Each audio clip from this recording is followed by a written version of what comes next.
Alors comme ça, vous voulez acheter une caméra. Vous avez vu une super photo et vous vous êtes dit mais je ferais bien ça moi. J'en suis capable. Ou peut-être que vous voulez simplement faire un cadeau à votre petite sœur ou votre cousin. La question qu'on m'a le plus posée depuis 7 ans que je fais de la photographie, c'est quelle caméra je dois acheter. Donc je vais y répondre concrètement avec des chiffres et des exemples, mais avant ça, laissez-moi vous raconter une petite histoire.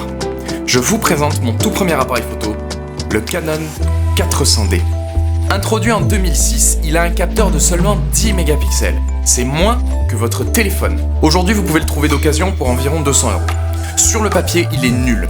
On ne peut même pas voir à l'écran ce qu'on est en train de photographier. Le grain en haut ISO est absolument immonde.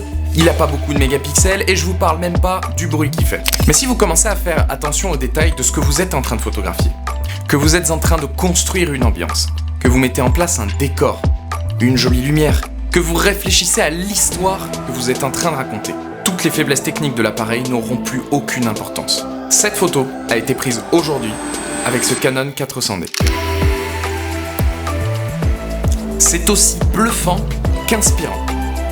La photo est au niveau de mon Canon EOS R qui coûte aujourd'hui 2000 €. Donc maintenant, n'ayez plus peur de votre boîtier. N'ayez plus peur du nombre de mégapixels ou d'autres détails techniques comme ça. Vous pouvez faire de superbes photos avec n'importe quoi. La meilleure des caméras est celle qui est avec vous. Après ce petit message inspirant, maintenant concrètement, comment savoir quoi acheter? Alors la première étape que vous devez faire, c'est définir un budget. Vous n'irez nulle part sans ce budget. Combien d'euros vous êtes capable de mettre en tout pour faire de belles photos? Attention, je maintiens que c'est pour faire de belles photos et non pas pour acheter votre appareil. Vous allez comprendre pourquoi. Ce serait un mensonge de dire que la photographie, c'est pas cher. Oui, ça coûte de l'argent, et oui, on monte vite dans le budget. Mais rassurez-vous, il y a quand même toute une gamme pour débutants. Donc pour commencer, généralement la marque la moins chère en termes d'entrée de gamme et d'occasion, c'est Canon. Donc je vous conseille pour débuter de partir sur Canon parce que ça vous permettra d'avoir du bon matériel pour quand même relativement moins cher. Si vous avez 5000 € de budget, allez chez Sony, il n'y a aucun problème avec ça. Mais si vous avez que quelques centaines d'euros de budget, vous pourrez pas. Une fois que vous avez défini votre budget, vous enlevez 100 € à ce budget. Pourquoi ? Pour acheter le meilleur objectif en termes de rapport qualité-prix, le Canon 50 mm f1.8. Pourquoi cet objectif ? C'est un objectif universel. C'est la focale la plus utilisée de toute l'histoire de la photographie et du cinéma, le 50 mm. C'est un objectif excellent et pour seulement 100 €. Là, vous avez envie de me dire, seulement 100 €? Attends, mais ça reste cher quand même. Oui, seulement 100 €. Cet objectif, qui est le 35 mm de chez Canon, qui est un vieux modèle, coûtait à l'origine 1400 €.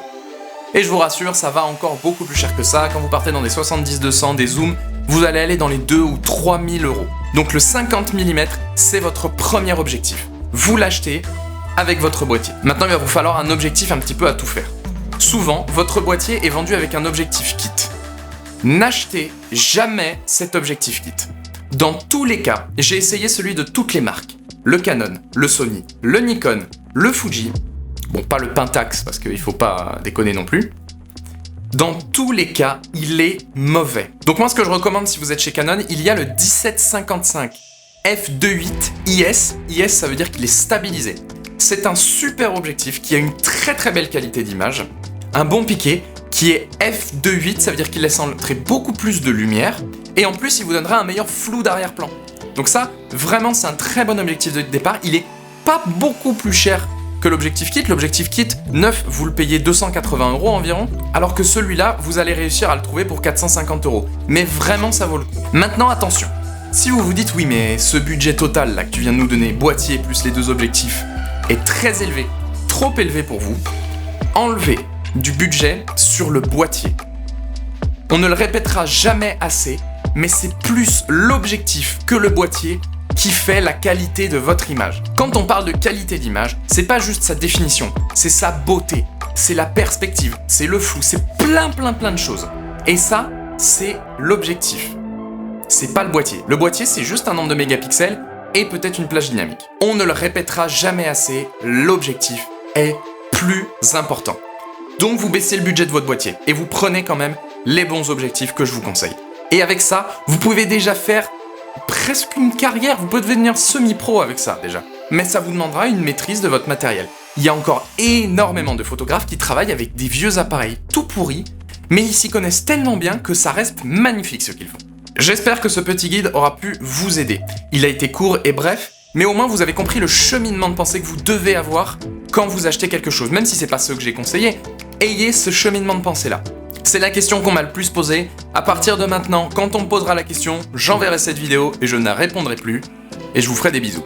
Maintenant, j'espère que ça vous a plu. N'hésitez pas à me suivre sur Instagram et sur YouTube. Et surtout, à partager cette vidéo. Quand vous avez cette discussion avec des gens et le débat un peu sur quel boîtier à acheter, n'hésitez pas à la partager, à montrer cette vidéo, débattre autour. Éventuellement, dites-moi si vous n'êtes pas d'accord avec certains de mes points. C'est très intéressant. Et moi, je vous dis à très bientôt. Bisous.